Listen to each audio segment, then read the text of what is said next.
पूरा का पूरा जब मेगासिस की को आप देख लीजिए ना, पेगासिस को उसका याद करिए। यहाँ एक अंडरग्राउंड पूरी सिस्टम बैठा ली गई, पूरा कई बार चर्चा हुआ। लोग तो अब यहाँ तक है कि कोई बात करने से फोन को हटा करके रखते हैं, उल्टा करके रखते हैं। लगता है कि कोई मंत्रालय कोई सुन रहा है, हर लोगों की जासूसी हो रही है। देश के लिए कितना खतरनाक समय है। एक हाथ से दूसरे हाथ को भरोसा नहीं बच गया है। हमें तो लगता है कि नरेंद्र मोदी जी और डोभाल का टेप कर रहे होंगे या डोभाल जी नरेंद्र मोदी जी का टेप कर रहे होंगे, और नरेंद्र मोदी डोभाल मिलकर के अमित शाह जी का टेप करवा रहे होंगे, और अमित शाह जी नरेंद्र मोदी डोभाल का टेप करवा रहे होंगे। जो मैं समझ रहा हूं, जो हालात है, आप कह रहे हैं मंत्री और मुख्यमंत्री, मैं तो यहां तक समझ सकता हूं कि गडकरी जी का सारा फोन टेप हो रहा हो, राजनाथ सिंह जी का सारा फोन टेप हो रहा हो, अमित शाह जी का फोन टेप हो रहा हो। देखिए, आज के डेट में सुपर पावर कौन है?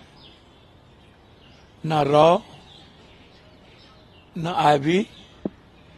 इस कंट्री में यदि सुपर पावर कोई है और नरेंद्र मोदी जी किसी के आंख कान हाथ से चलते हैं तो वो डोभाल जी है।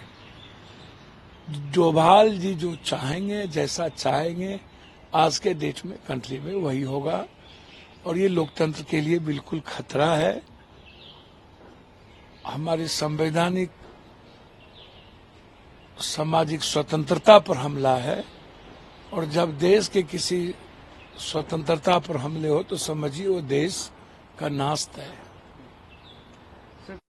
हम बिहार विधानसभा चुनाव को दलित वर्ग भी प्रभावित नहीं करते। देखिए, दिल्ली चुनाव में ख्वाबी पुलाव क्यों पकाते हैं बीजेपी वाले? एक व्यक्ति, देखिए, दो अहंकारी व्यक्ति है, एक बड़ा एक छोटा।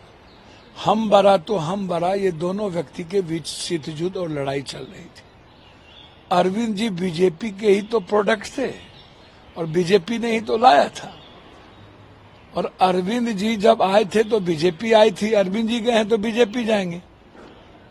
और दिल्ली की जनता बहुत ही सुलझी हुई समझी हुई है। कांग्रेस, हम लोगों ने, देखिए इस बात को समझिए, कौन क्या बोल रहा है ये नहीं है। कांग्रेस यदि पहले से ही 6 महीना साल भर से यदि विकल्प बन गई होती तो आज बीजेपी को जनता चुनती ही नहीं। जनता चुनना था अरविंद के खिलाफ, अरविंद के झूठ के खिलाफ, भ्रष्टाचार के खिलाफ। इतना ना 3 बार में ये झूठ बोले ना, क्योंकि देश की पढ़ी लिखी और समझदार जनता दिल्ली में रहती है तो वो उब चुके थे। अब तो जल्दी से हवा को प्रदूषण, डबल इंजन की सरकार हो गई, अब तो हवा हम लोग को साफ मिलेगा, जमुना जल्दी साफ हो जाएगा। झूठ के पुलिंदे जो नरेंद्र मोदी जी ने जो जो बात कही है, तो ये बड़े मियां तो भर में कितने बड़े झूठे को जनता ने भरोसा नहीं की। और कांग्रेस जो शीला दीक्षित देश में विकास किया था उस पर भी भरोसा हम नहीं कर पाए, या हम भरोसा जीत नहीं पाए, या भरोसा हम दिला नहीं पाए। देखिए, चुनाव अब दिल दिमाग से लड़ना हो। बीजेपी 24 घंटे चुनाव मोड में रहती है। परसों ही नरेंद्र मोदी शुरू कर दिए बिहार का चुनाव, और अब आरजेडी के बड़ा सिपहसालार हो गए। देखिए, आप समझिए, आरजेडी को चेता रहे कि कांग्रेस तुम्हें भी खत्म करेगा। नक्सली गिरोह, जातिवाद, आम आदमी की, गरीब कमजोर ईबीसी ओबीसी की बात करना जातिवाद थोड़ी है। आरक्षण के अधिकार की बात करना जातिवाद, और जाति जनगणना की बात करना जातिवाद थोड़ी है। सबसे बड़ी दिक्कत क्या है इसको समझिए। बीजेपी दिल्ली में अपने बना रहना चाहती है और स्टेट में अपने फायदे के लिए सभी को खुश रखती है। बीजेपी अपने पैसे पर सेट करती है कैंडिडेट। आप उठा के देखो, अपना पैसा लगाती है। क्षेत्रीय पार्टी जो है अपना पैसा वो लगाती है और कैंडिडेट तय करती है। कांग्रेस के खिलाफ बीजेपी किसी से एक्सटर्नल इंटरनल कोई समझौता कर सकता है।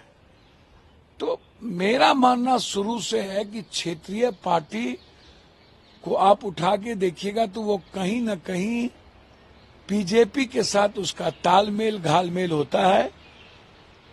इस कंट्री में बीजेपी अपना सबसे बड़ा दुश्मन कांग्रेस, राहुल गांधी और प्रियंका गांधी को मानती है। तो इस कंट्री को सेव करना है और बीजेपी से देश को बचाना है तो कांग्रेस के अलावे कोई रास्ता नहीं है। कोई कुछ बोल ले, कांग्रेस यदि मजबूती के साथ आगे बढ़ेगी तो लोग कांग्रेस के साथ खड़े होंगे। कांग्रेस यदि ढुलमुल राजनीति करेंगी और इसी तरह सिर्फ चुनाव लड़ने के लिए हम लड़ते रहेंगे तो फिर हम पर भरोसा नहीं करेंगे। प्रभातखबर.com, विश्वास वही, रफ्तार नहीं।